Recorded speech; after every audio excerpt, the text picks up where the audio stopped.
Kad runa iet par vīna reģionu, es domāju, ka jūs piekritīsiet man, kad mums visiem prātā uzreiz nāk zaļi lauki ar neskaitāmām vīnogu laju rindām, kur spīd saule un vīnogas karājās no zariem. Bet kas notiek vīnogu laukos ziemā? Jā, te Francijā arī pastāv ziema. Jā, te arī ir pelēks. Diemžēl sniegu šeit jūs nesastapsiet, te būs vairāk lietus, tad, lai gan te nekas vairs nav zaļš, tad tik un tā ļoti daudz kas notiek, un tik un tā te ir viena ļoti īpaša lieta, ko ir vērts piedzīvot. Un lai mēs noskaidrotu, kas tā ir par īpašo lietu, mums ir jāuzvelk savu pārgājienu apavi un noteikti jāpaņem kāda vēju necaurlaižama jaka, jo mēs ejam pārgājienā. Šajā piedzīvojumā mēs pievienojamies pārgājiena organizācijai Rondovin et Château. Tipiskā franču stilā mūsu satikšanās vieta jau ir galvu reibinoša. Nostājušies kalna pakājē, mēs lūkojamies uz vareno Château de Mondabon. Šī pils tika uzcelta 14. gadsimtā un to cēla Angļi, jo tobrīd valdīja 100 gadu karš starp Angliju un Franciju, kura laikā Angļu armija ļoti bieži vien dzīvoja šajā reģionā. Un lai gan par šo pili jau varētu uztaisīt atsevišķu videoklipu, mums bija gana daudz kilometru, ko jānoiet kājām. Bet mums nebija ilgi jāiet, līdz mēs uzdūrāmies nākamajam pārsteigumam, kas ir šīs aitas vīnogu laukā.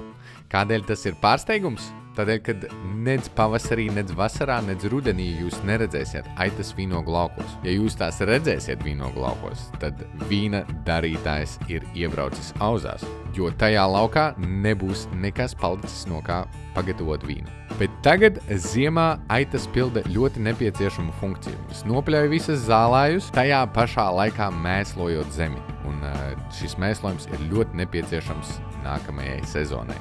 Bet aitas nav vienīgās, kas ziemā strādā vīnogu laukos. Vīndariem arī ir darba pilnas rokas. Šajā sezonas posmā vīndari nogriež liekos zarus no vīnogu kokiem, atstājot vienu vai divus dzinumus.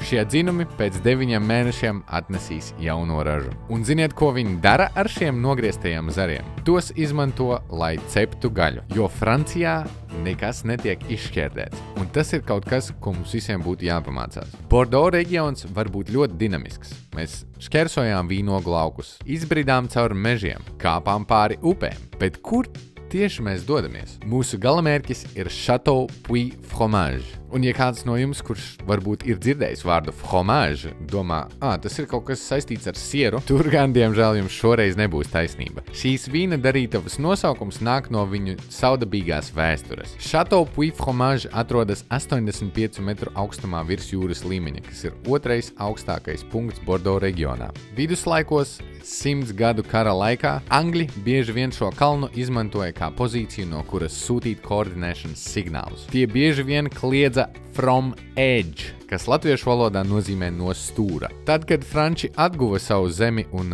16. gadsimtā uzcēla šo vīna darītavu, īpašnieki izdomāja apvienot divus vārdus vienā, kas ir puy, nozīmējot pakalne, un ņemot to pašu angļu saukli from edge, kas priekš viņiem izklausījās kā fromage, jeb latviešu valodā siers. Un tā nu tapa nosaukums Château Puy Fromage. Ārkārtīgi skaista vieta ar Bordeaux sarkaniem logiem, slēgiem, durvīm, fascinējošām vīna darītavas tehnoloģijām, ar ļoti senu vēsturi un godalgotiem vīniem. Taču šī vīna darītava nav vienīgā īpašā celtne šajā īpašumā. Ļoti īpašs ir arī šis baložu tornis. Uzcelts 16. gadsimtā, šajā baložu tornī ir 1000 baložu bedres, kas nozīmē, ka šajā tornī pilnā kapacitātē varēja dzīvot pat līdz 4000 baložiem. Un te mums visiem gan jau, kad prātā ienāk tā doma, kādēļ vajag tik daudz baložus. Senos laikos un pat tagad baložu izkārnījumi ir viens no labākajiem dabiskajiem mēslojuma veidiem. Par cik tajos laikos vēl nepastāvēja tādas rūpnīcas, šos te mēslojumus vajadzēja saražot pašiem. Un baložu mēslojums bija tik vērtīgs, ka to pat dažreiz izmantoja, lai maksātu par lietām. Piemēram, tas varēja tikt izmantots kā kāzu pūrs. Tad nu gan romantiski. Un tagad, kad mēs esam kārtīgi izstaigājušies, aplūkojuši vīna darītavu, ir pienācis laiks pašam labākajam brīdim. Šīs pils saimnieks mums sagatavoja kamīnu, kur mēs varam nosēsties, kārtīgi papusdienot, padzert kafiju un sasildīties pirms mūsu ceļa atpakaļ mājup. Un, protams, mums kā latviešiem, piedzīvojot ziemu, kamīns ir biežāk sastopams nekā šeit Francijā vai citur ārvalstīs. Vai jūs noteikti varat man piekrist, ka nav labākas sajūtas, kā sēdēt pie karsta kamīna augstā, rudenīgā, ziemīgā dienā?